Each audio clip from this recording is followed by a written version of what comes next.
കട്ടബൊമ്മന്റെ ദേശസ്നേഹം. എന്ത്, നാം നിങ്ങൾക്ക് നികുതി തരണമെന്നോ? ഇതെന്ത് കഥ? ഈ മണ്ണിൽ ജനിച്ചു വളർന്ന ഞങ്ങളോട് നികുതി ചോദിക്കാൻ നിങ്ങൾ ആര്? മുന്നിൽ നിൽക്കുന്ന വെള്ളക്കാരൻ്റെ മുഖത്ത് നോക്കി ബൊമ്മൻ ചോദിച്ചു. ഞങ്ങളാണ് ഇപ്പോൾ ഇവിടുത്തെ അധികാരികൾ. നികുതി തരാൻ കൂട്ടാക്കിയില്ലെങ്കിൽ ഞങ്ങൾ പിടിച്ചു വാങ്ങും. നികുതി പിരിക്കാൻ വന്ന വെള്ളക്കാരൻ ബെല്ലർ സാഹിബ് ഭീഷണി മുഴക്കി. എടോ സാഹിബേ, വീരവാദം മുഴക്കേണ്ട. മര്യാദയ്ക്ക് പോയില്ലെങ്കിൽ നമ്മുടെ തനി നിറം നാം പുറത്തെടുക്കും. കടന്നു പോയിക്കോ വേഗം, ബൊമ്മൻ ഉറക്കെ അലറി. ഇടിമുഴക്കം പോലുള്ള അദ്ദേഹത്തിന്റെ ഗർജനം കേട്ടതോടെ നികുതി പിരിക്കാൻ വന്ന ബെല്ലർ സാഹിബ് പ്രാണനും കൊണ്ട് പറന്നു. വർഷങ്ങൾക്ക് മുമ്പ് തമിഴകത്തെ പാഞ്ചാലകുറിച്ചി എന്ന നാട്ടുരാജ്യത്തായിരുന്നു ഈ സംഭവം. നമ്മുടെ നാടിനെ അടിമത്തത്തിലാഴ്ത്താൻ ബ്രിട്ടീഷ് ഈസ്റ്റ് ഇന്ത്യ കമ്പനി ഒരു നീരാളിയെപ്പോലെ പിടിമുറുക്കുന്ന കാലമായിരുന്നു അത്. അക്കാലത്ത് പാഞ്ചാലകുറിച്ചിയിലെ രാജാവായിരുന്നു വീരപാണ്ഡ്യ കട്ടബൊമ്മൻ. വെള്ളക്കാർ നമ്മുടെ മണ്ണിൽ കാലുറപ്പിക്കുന്നതും നമ്മുടെ മേൽ സ്വാധീനം ചെലുത്തുന്നതും കട്ടബൊമ്മന് സഹിക്കാൻ കഴിയുന്ന കാര്യമായിരുന്നില്ല. എന്നാൽ നിർഭാഗ്യമെന്ന് പറയട്ടെ, ചുറ്റുപാടുമുള്ള പല നാട്ടുരാജാക്കന്മാരും ഇതിനകം വെള്ളക്കാരുടെ കളിപ്പാവകളായി മാറിക്കഴിഞ്ഞിരുന്നു. കട്ടബൊമ്മനിൽ നിന്ന് നിർബന്ധിതമായി കരം പിരിക്കാൻ ഈസ്റ്റ് ഇന്ത്യ കമ്പനിയുടെ മേധാവിയായ മാക്സ് ബെല്ലർ പല കുതന്ത്രങ്ങളും അടവുകളും പ്രയോഗിച്ചുകൊണ്ടിരിക്കുകയായിരുന്നു. പക്ഷെ അവരുടെ ഒരു ഭീഷണിയും കട്ടബൊമ്മന്റെ പക്കൽ ചെലവായില്ല. ഇതിന്റെ പേരിൽ 1792 മുതൽ അദ്ദേഹം വെള്ളക്കാരുമായി നിരന്തരം ഏറ്റുമുട്ടാൻ തുടങ്ങി. കട്ടബൊമ്മനെ വലയിൽ കൊടുക്കാനായി മാക്സ് ബെല്ലർ അതീവ തന്ത്രശാലിയും ക്രൂരനുമായ ജാക്സൺ എന്നൊരു തെമ്മാടിയെ നിയോഗിച്ചു. ജാക്സൺ കട്ടബൊമ്മന് ഒരു സന്ദേശം അയച്ചു. പൊന്നു തിരുമേനി, അങ്ങയുമായി ചില രഹസ്യ കാര്യങ്ങൾ ചർച്ച ചെയ്യാനുണ്ട്. അതുകൊണ്ട് ഏകാഗിയായി നമ്മെ വന്ന് കാണുവാൻ താല്പര്യപ്പെടുന്നു. സന്ദേശം വായിച്ചപ്പോൾ തന്നെ ഇതിനകത്ത് എന്തോ ചതിയുണ്ടെന്ന് കട്ടബൊമ്മൻ മനസ്സിലാക്കി. ജാക്സന്റെ അടുക്കിലേക്ക് യാത്ര തിരിച്ചപ്പോൾ അദ്ദേഹം തന്റെ വിശ്വസ്തരായ ഏതാനും പേരെ രഹസ്യമായി കൂടെ കൊണ്ടുപോയി. കട്ടബൊമ്മൻ കൃത്യസമയത്തു തന്നെ ജാക്സൺ നിർദ്ദേശിച്ച സ്ഥലത്തെത്തി. പക്ഷെ അവിടെ അപ്പോൾ ജാക്സൺ ഉണ്ടായിരുന്നില്ല. ഒഴിഞ്ഞ കസേര മാത്രം. അപമാനിതനായ കട്ടബൊമ്മന്റെ രക്തം തിളച്ചു മറിഞ്ഞു. അപ്പോഴാണ് ശൊക്കംപെട്ടിയിലെ ജന്മിയായ രാജാ സേതുപതിയുടെ ഒളിസങ്കേതത്തിൽ ജാക്സൺ എന്തോ ഗൂഢാലോചനയിൽ മുഴുകിയിരിക്കുകയാണെന്ന് അറിഞ്ഞത്. പിന്നെ കട്ടബൊമ്മൻ ഒന്നും ചിന്തിച്ചില്ല. ശരവേഗത്തിൽ അദ്ദേഹം ജാക്സന്റെ മുന്നിൽ പാഞ്ഞെത്തി. തന്റെ സഹോദരനും ഊമയുമായ ഊമദുരെ അടക്കമുള്ള വിശ്വസ്ത സേനാനികളെ പുറത്തു നിർത്തിയിട്ട് ഏകാഗിയായിട്ടാണ് അദ്ദേഹം അവിടേക്ക് ചെന്നത്.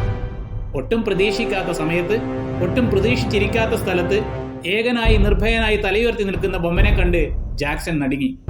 എന്തിനാണ് താങ്കൾ നമ്മെ വിളിപ്പിച്ചത്? നാണം കെടുത്തി വിടാനാണോ? തീ പാറുന്ന കണ്ണുകളോടെ ബൊമ്മൻ ആരാഞ്ഞു. നിങ്ങൾ കമ്പനിക്ക് തരാനുള്ള നികുതി ഉടനെ തന്നേ തീരൂ, ജാക്സൺ അറിയിച്ചു. എന്ത്, നികുതി തരണമെന്നോ? നികുതി ചോദിക്കാൻ നീ ആര്?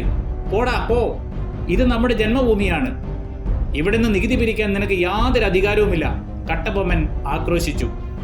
ഇത് കേട്ട് ജാക്സൺ പേടിച്ചു വിറച്ചു. അയാൾ അനുനയ സ്വരത്തിൽ പറഞ്ഞു, അങ്ങയുമായി രമ്യതയിൽ പോകാനാണ് ഞങ്ങളുടെ ആഗ്രഹം. എല്ലാ നാട്ടുരാജാക്കന്മാരും ഞങ്ങൾക്ക് കപ്പം തരുന്നുണ്ട്. അതുപോലെ അങ്ങും തരണം, തന്നേ തീരൂ. ഇല്ല, ഒരു ചില്ലി തൊട്ടുപോലും തരില്ല. ഇനിയും ഭീഷണിപ്പെടുത്താൻ വന്നാൽ നിന്റെയൊക്കെ തല കാണില്ല, ബൊമ്മൻ സധീരം ഓർമ്മപ്പെടുത്തി.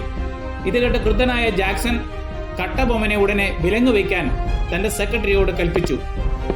സെക്രട്ടറിയും കൂട്ടാളികളും ബൊമ്മനെ വിലങ്ങു വയ്ക്കുവാൻ മുന്നോട്ടെടുത്തു. ഒരു നിമിഷം, പെട്ടെന്നാണത് സംഭവിച്ചത്. സെക്രട്ടറിയുടെ തല ചോരയിൽ കുളിച്ച് നിലത്ത് വീണു പിടഞ്ഞു. ചോരയൊലിക്കുന്ന ഉടവാളുമായി കട്ടബൊമ്മൻ ഈറ്റപ്പുലി പോലെ നിന്നു. പേടിച്ചരണ്ട വെള്ളക്കാർ ജീവനും കൊണ്ട് പല വഴിക്കും ചിതറിയോടി. വൈകാതെ ഏതാനും നാട്ടുരാജാക്കന്മാരുടെ ഒത്താശയോടെ അവർ പാഞ്ചാലകുറിച്ചി ആക്രമിച്ചു. വാളും തമ്മിലടഞ്ഞു.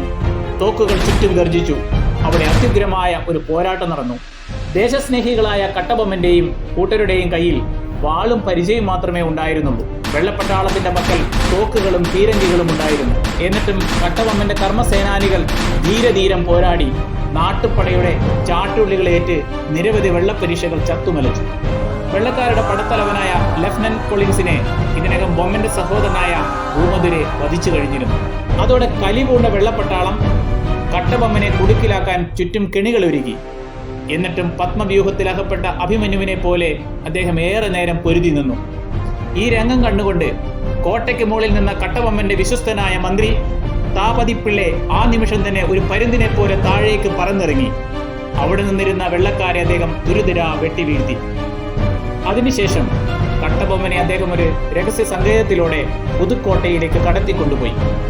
അവിടുത്തെ രാജാവും ബൊമ്മന്റെ ഉറ്റ തോഴനുമായ തോണ്ടർമാൻ സ്വന്തം കൊട്ടാരത്തിൽ അദ്ദേഹത്തെ പാർപ്പിക്കുവാൻ ഒരുക്കമാണെന്നറിയിച്ചു. ബൊമ്മനു വേണ്ടി തോണ്ടർമാൻ തന്റെ കൊട്ടാരത്തിൽ പ്രത്യേക മുറിയും കിടക്കകളും ഒരുക്കി. വളരെ സന്തോഷപൂർവ്വം ബൊമ്മൻ അവിടെ എത്തി സുഖനിദ്രയിലാണ്ടു. പക്ഷെ എന്തു പറയാൻ, താൻ വിശ്വസ്തനായി കരുതിയ തോണ്ടർമാൻ ബൊമ്മനെ വഞ്ചിക്കുകയായിരുന്നു. പിറ്റേന്ന് പുലർച്ചയ്ക്ക് കണ്ണു തുറന്നപ്പോൾ ആയുധമേന്തിയ വെള്ളപ്പരിശകൾ തന്നെ വലയം ചെയ്തു നിൽക്കുന്ന കാഴ്ചയാണ് അദ്ദേഹം കണ്ടത്. താമസിയാതെ വെള്ളക്കാർ ആ വീരസിംഹത്തെ ചങ്ങല കൊണ്ട് വരിഞ്ഞുകെട്ടി വിചാരണയ്ക്ക് കൊണ്ടുപോയി. എത്രയും വേഗം തൂക്കിലേറ്റി കൊല്ലാനായിരുന്നു പട്ടാള കോടതിയുടെ ഉത്തരവ്. ഇതിനിടയിൽ കമ്പനി മേധാവിയായിരുന്ന ബെന്നർമാൻ പറഞ്ഞു, ചെയ്ത തെറ്റിന് മാപ്പ് പറഞ്ഞ് നികുതി അടച്ചാൽ ഇനിയും ബൊമ്മനെ ഞങ്ങൾ വെറുതെ വിട്ടേക്കാം. ഇത് കേട്ടപ്പോൾ ബൊമ്മൻ ഒരു അഗ്നിപർവ്വതം പോലെ പൊട്ടിത്തെറിച്ചു. നിന്നോട് നാം മാപ്പ് ചോദിക്കുകയോ? ഇല്ല, ഒരിക്കലുമില്ല. നാം ഭാരതാംബയുടെ പുത്രനാണ്. പിറന്നു വീണ മണ്ണിനെ ഒറ്റുകെടുക്കാൻ ഞാൻ ശീലിച്ചിട്ടില്ല.